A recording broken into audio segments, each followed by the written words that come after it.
Bem-vindos ao podcast jurídico Justiça e Loucura, explorando o direito com o Rei Lear, de Shakespeare. Vamos mergulhar no mundo do direito. Iremos explorar as complexidades da justiça e da loucura que permeiam essa história fascinante. Sou Rona Wolff e prepare-se para uma discussão envolvente. Antes de mergulhar nas questões jurídicas de Rei Lear, vamos fazer uma breve contextualização sobre a obra. Publicada pela primeira vez em 1603, essa tragédia shakespeariana nos apresenta um enredo repleto de intrigas, traições e, claro, questões relacionadas ao direito e à justiça. No trama, somos apresentados ao Rei Lear, um monarca idoso que decide dividir o seu reino entre suas 3 filhas, Goneril, Regan e Cordélia. No entanto, essa divisão não acontece sem problemas, desencadeando uma série de eventos que desafiam a noção da justiça e colocam em evidência o tema da loucura. Ao longo da história, testemunhamos a transformação do Rei Lear, à medida que ele se vê traído por aqueles em quem confiava e sua mente é consumida pela loucura. Essa representação de loucura no contexto jurídico é uma das facetas mais interessantes dessa história. Além do Rei Lear, encontramos personagens-chave como o leal Conde Quente e o desonesto Edmundo, cujas ações e motivações trazem à tona dilemas morais questionáveis sobre justiça. Vamos agora aprofundar nossa compreensão de Rei Lear e explorar como as questões jurídicas e a temática da loucura são abordadas ao longo dessa peça importante de Shakespeare.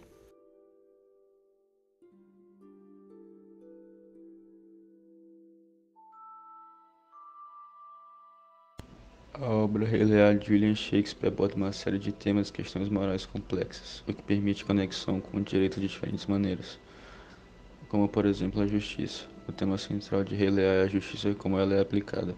A peça apresenta uma série de personagens que buscam justiça por meio do direito, como Lear ao dividir seu reino entre suas filhas com base em seu amor por elas, e Edgar, que procura justiça contra o irmão que o traiu.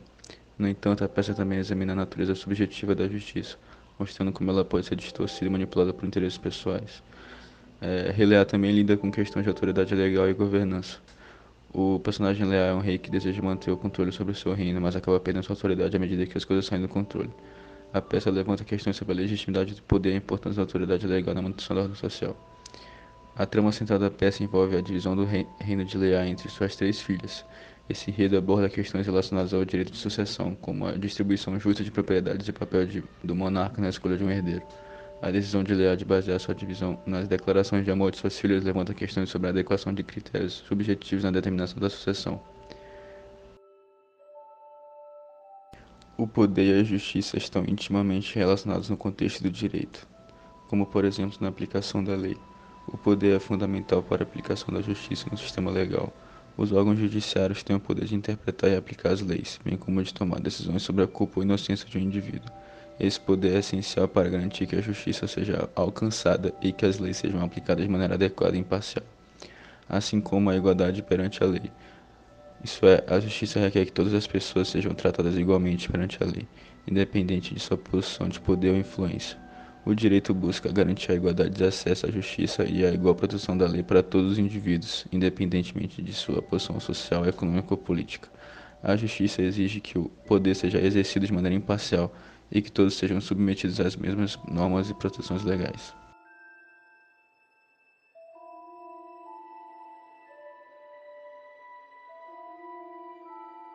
Sou Ana Luísa e vou falar um pouco das insanidades do rei e dos acontecidos por esse fato. A história já começa com estranhamento pelo fato do rei estar passando por problemas e decidir dividir o reino entre suas 3 filhas, a partir de declarações de amor. As 2 filhas mais velhas, Goneril e Regan, bajulam o rei e fazem uma declaração exagerada. Já a mais nova, Cordélia, faz algo mais simples, porém honesto. E essa recusa a entrar nesse jogo de bajulações faz com que o rei fique enfurecido com Cordélia, o que leva ele a deserdar e banir a presença dela do reino. E aí o rei entrega o poder para as 2 filhas, as que fizeram uma declaração melhor. Só que a natureza mesquinha e ambiciosa das 2 começa a aparecer, o que diminui a autoridade do rei e começam a maltratar ele.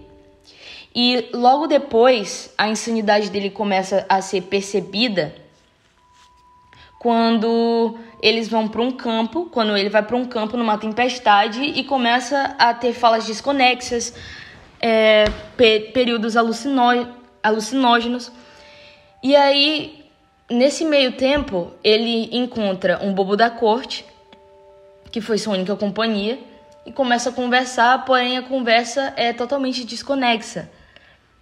E logo depois, Cordélia fica sabendo das atitudes do rei, que ele está sendo maltratado, enfim, e ela se junta com o rei da França, mesmo depois de ser banida do reino. Ela tenta ajudar o Lear, mas eles dois são pegos e são aprisionados e são levados a condenações de morte.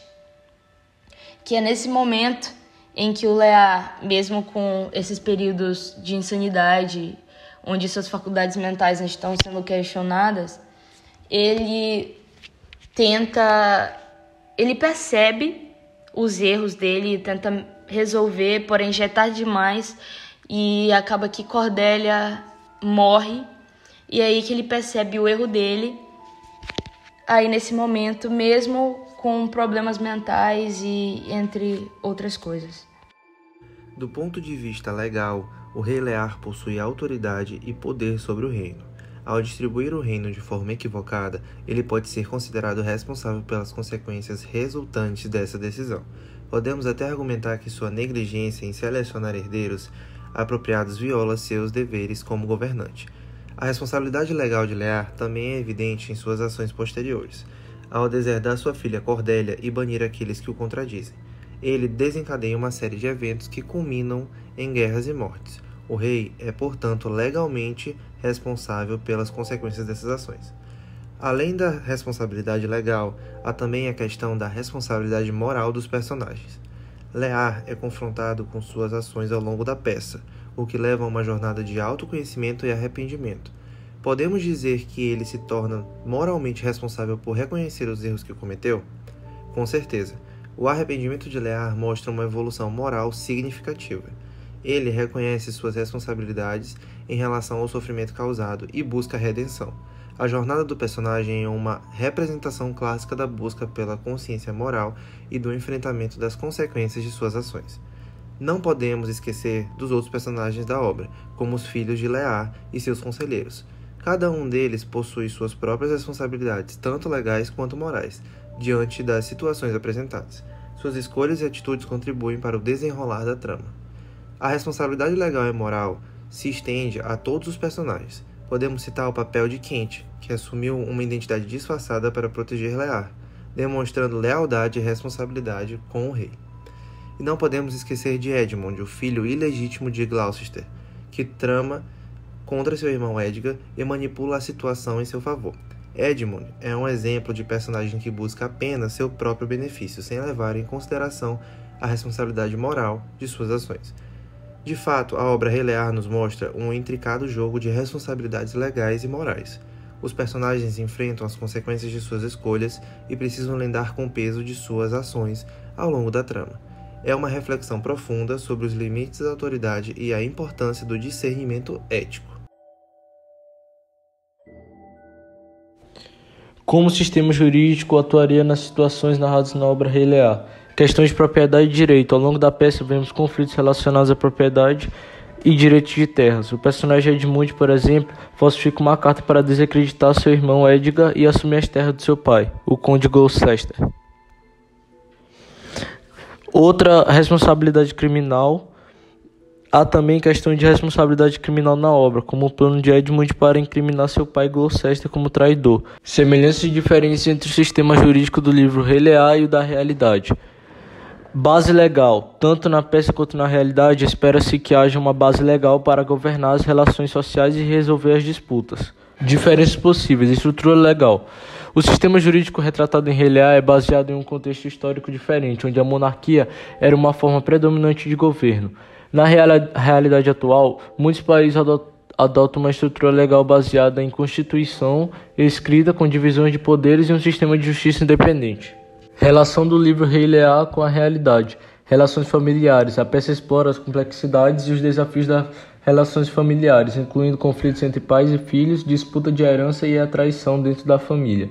Outra poderia ser poder e política. O Rei Lear aborda temas de poder e política, mostrando como a busca pelo poder pode corromper as relações e desencadear conflitos. A peça de Shakespeare, Rei Lear, ela aborda diversos temas e lições jurídicas. Uma delas que a gente pode citar aqui é a equidade e a justiça, já que o personagem principal, o Rei Lear, ele cometeu um erro ao dividir seu reino entre as filhas, por causa que ele foi na base da profissão do amor, em vez de usar o mérito e a justiça, o que acabou levando uma série de consequências injustas e trágicas para a irmã. Logo, isso nos remete que a justiça deve ter base nos princípios sólidos e imparciais, de acordo com o que o direito determina. Além disso, a peça também retrata várias formas de corrupção e abuso de poder, uma vez que o Edmundo ele acaba manipulando as pessoas para poder alcançar o objetivo principal dele, no caso. E nisso acaba refletindo uma crítica ao abuso do poder por parte das autoridades e também por causa da manipulação da justiça para o benefício pessoal. Também a gente pode citar a disputa de propriedade e as leis de heranças, já que a peça explora a importância do direito de propriedade e a necessidade de mecanismos legais para resolver essa disputa. Também a peça demonstra ter um falho problema nas relações de divisão do reino entre suas filhas, já que acaba causando caos e conflito por eles não possuírem um sistema claro e justo de sucessão. E por fim, a gente tem os seguintes ensinamentos que essa obra nos passa. Por exemplo, na questão da equidade e da imparcialidade, eles nos mostram que a justiça tem que ser fundamentada, tem que ser sólida e imparcial, não de preferência pessoal ou caprichosa. Também tem o fato da corrupção e do abuso de poder, já que ele nos alerta sobre os perigos da corrupção e da necessidade de uma administração que seja imparcial e justa da lei. E vamos no outro, na limitação do direito à propriedade. Eles nos ensinam que os riscos da ganância e do conflito excessivo de propriedade podem nos levar à destruição e causa. Então a gente necessita de um mecanismo legal para resolver essas disputas. Na peça Rei Lear, o monarca, que já era um idoso, decide dividir o seu reino entre as suas 3 filhas. Suas 2 filhas mais velhas eram muito bajuladoras e falaram muitas palavras vazias para ele. Sua filha mais nova, Cordélia, se recusou a fazer isso porque achava uma atitude totalmente mesquinha. O rei não gostou que ela se recusou e expulsou ela do reino. Desde então, suas filhas mais velhas exilaram ele e tomaram várias decisões que prejudicaram o reino, que acabou que o reino se destruiu por completo. Com isso, a gente pode relacionar o moralismo no fato que o rei dividiu o reino dele, que era uma coisa tão importante que deveria ser totalmente imparcial. Ele fez isso de uma forma totalmente equivocada, baseado nos seus valores pessoais e no desejo de ser amado por suas filhas. No direito, isso pode prejudicar muito, já que alguns juristas podem ser levados a tomar decisões também baseadas em valores pessoais. O direito deve ser baseado em princípios legais e constitucionais, em vez de valores subjetivos.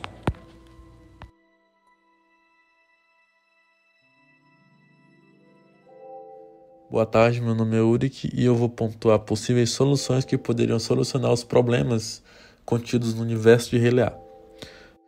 As ideias de traição e ingratidão que poderiam ser resolvidas na base do diálogo e sinceridade, como por exemplo Gonerill e Regan virarem as costas do próprio pai. A loucura do Rei Lear deveria ser controlada por meio de psicólogos, entre aspas, já que não existia na época, e não por um bobo da corte que somente agravava a situação.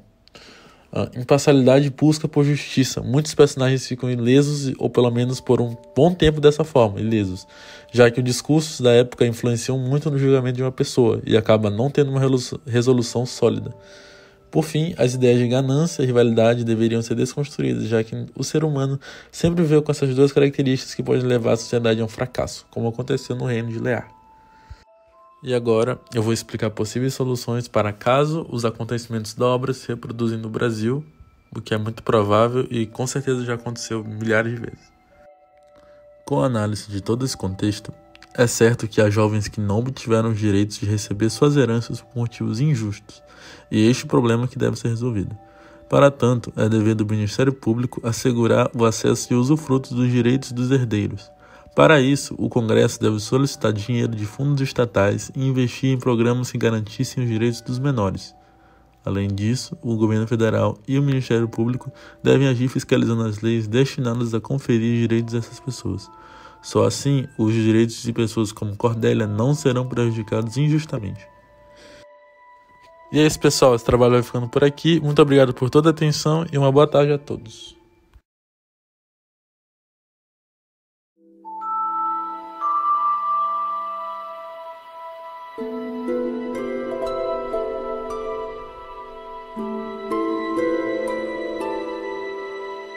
Thank you.